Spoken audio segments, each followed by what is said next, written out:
feature here for my channel. I have quite a bit of games that I recorded. For one reason or another, never got the time, or maybe I didn't think the game was like the best game in the world, but I recorded it and I've got it sitting on my computer and it's just kind of wasting space. It's like, well, I want to be able to post more videos, so why don't I post these videos? And that's why I came up with the Throwback Thursday for my channel for World Warplanes. So what we're looking at today is a P.228. We'll have some recap at the end, a recap of the day that I actually flew this plane, which was back in July. How many months ago is that now? 5 months? Ugh. But anyways, on the grind to the Javelin. I believe this was a couple games before I got the Javelin. I really like this plane. It was, you know, every tier I went down on the British heavies. I expected it to, you know, eventually be a bad plane, and they were all really good. But with this plane and the Javelin, it's really about keeping your speed. They're huge planes. You might not be able to really tell from this portion of the video, but in flight, I mean, you can see right there, it's just huge profile. And so you're going to be able to be taken down quite easily if somebody wants you to. And I think that's like the biggest downfall of this entire line. They're so susceptible to being you know, destroyed. But the guns on the 228 are excellent. They're the same 430mm Aidens that you get on the Javelin at tier 10. They're the same guns that you get on the Swift at tier 10, on the Hunter at tier 10, but you get them at tier 9 on this plane. So they hit really hard. They can tear up anything. And you've got 4 of them centralized, so it's actually relatively easy to take out fighters and multi-rolls, where it's a little bit more difficult when you get in the Javelin because of the spread of those guns. But as long as you're on target, you're just going to melt down planes. Kaboom. And so my goal with this plane and in this battle was just to kind of retain as much speed as possible, get my guns on target, and then eventually throw down my rockets. This plane does have a ton of rockets. I think it's got like 12 or 16 or something. I'd have to count. You know, rockets aren't always the best because you've got to get down and dirty and in there where you might not necessarily want to be. If you had some bombs, it'd be super swell. You can kind of determine if you can throw down the bombs or if you can throw down the rockets, but it is what it is. They are quite strong. Yeah, preference thing, I suppose. But anyway, so at this moment, you know, I'm turning on a bomber because it's a bomber, and of course you can turn on that. But everything else, you'll notice I've been trying to keep and maintain my speed, and that way, you know, you're playing to your strengths in this plane. You can see just how quick. I mean, I'm at tier 9, but I'm going to be able to get up to 600 miles an hour if I wanted to. And just kind of knocking out these bombers. And I did say this plane can take down fighters and multi-rolls relatively easily. It doesn't mean that you should be going after them. This plane is really built for taking out bombers, taking out GAs, taking out other heavy fighters, and it does that really well. Right here, I'm just trying to hold on to our comm center.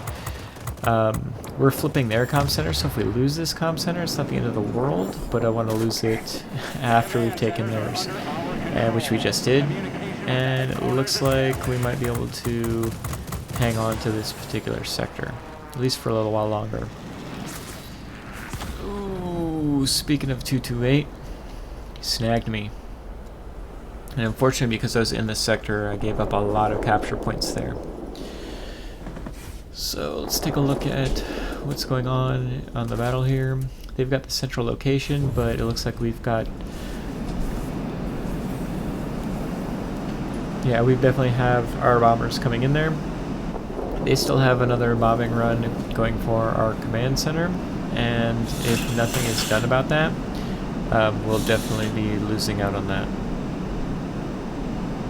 So right now I'm trying to take care of their sector, ABC, right?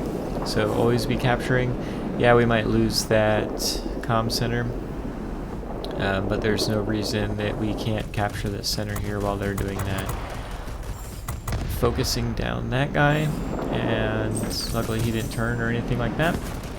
So we're just kind of making these sweeping motions and taking the steps to doing the true zoom and boom. And this plane is perfect for that. You zoom in there, get some real boom with these guns, and you don't necessarily even need to stick with them, because you do that and you just keep on zooming. I'm turning a little bit here because I want to try to get another plane killed so we can actually flip the sector. Still not able to do it, so we're gonna use that zoom and get out of the dodge. Alright, nothing's coming after me. Let's flip back around. Yes, we've got it. So they've got that command center. We've got 4 sectors though, so we're pretty well up on capture points here. I'm not worried about them having the command center. At this point I'm feeling pretty confident, which I've played enough games since this game to know that you can never kind of sit back and assume, oh, we're up 4 sectors to 1, we'll win pretty easily. So we'll see how this game goes.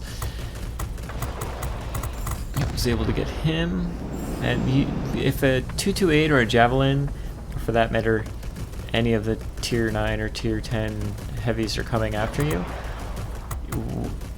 if you're in a multi-role or fighter, you just need to turn, and turn tight, hit the air brakes, and typically I will even pitch up. Even if I'm upside down, I'll pitch up just so I'm maneuvering as hard as possible, because it's going to be so difficult for a plane like this or any of the other high tier heavies to hit you if you're maneuvering or turning that tightly. So at this point, again, we're looking at the score. It doesn't look like we're going to be losing this or even having it as a close match. So I'm sure at this point I was like, well, let's just get me some more personal points, take care of this heavy fighter. Yeah, don't overheat him, Postal. Got him. Excellent. We've got complete control of this guy. That's great. I thought there was something else over here, but it looks like whatever it was taken care of. So let's cruise as quickly as possible to the center, get some more capture points, or I mean personal points. And it looks like the game's going to be over. So this is my first Throwback Thursday. I'll try to be a little bit more concise with them in the future. But let's go ahead and roll into my commentary from the actual day. Okay, we were able to get 15 frags out of that. Heavy Fighter of the Week personal. Oh, is that what's going on now? Grade 1 out of the deal. And yeah, another solid game in the P.228. A plane, I mean, this whole line has just been great. Honestly, just great. I can't wait to be able to get the Javelin very shortly after the next game. So, yeah, I don't know what I'm going to do with myself, actually. This whole tech tree, if I can get to it, has been a surprise, and I've kept them all, and I'm going to keep the Javelin, of course, as well. That'll be the last of any of the British planes on the normal tech tree that I'll need. We'll see where we go from there. If we get some bombers and ground attack aircraft, that would be super swell. But all the multi-rolls, and I mean, everybody likes the Spitfires. I only kept the tier 8 because it's the tier 8. I think the Spitfire, the tier 6 was okay, but there's enough of the premium versions of the Spitfire 5 that there's no reason to have the standard one. But anywho, I mean, another solid game in this plane. This plane, I've set up for speed, and I recommend anybody try to set it up for speed, because it's one of the speedier aircraft at this particular tier, which means it's one of the speedier aircraft in the game, right? I don't have it specialized. I will be able to... Oh, I basically can, so I only need 9 more targets, which will be the next game too. I would think, anyway. And then you can really get it up to speed. And with that speed and with these guns, you can do a lot, right? So, anyway, I hope you enjoyed the video as much as I'm enjoying this particular plane, and I will catch you next time.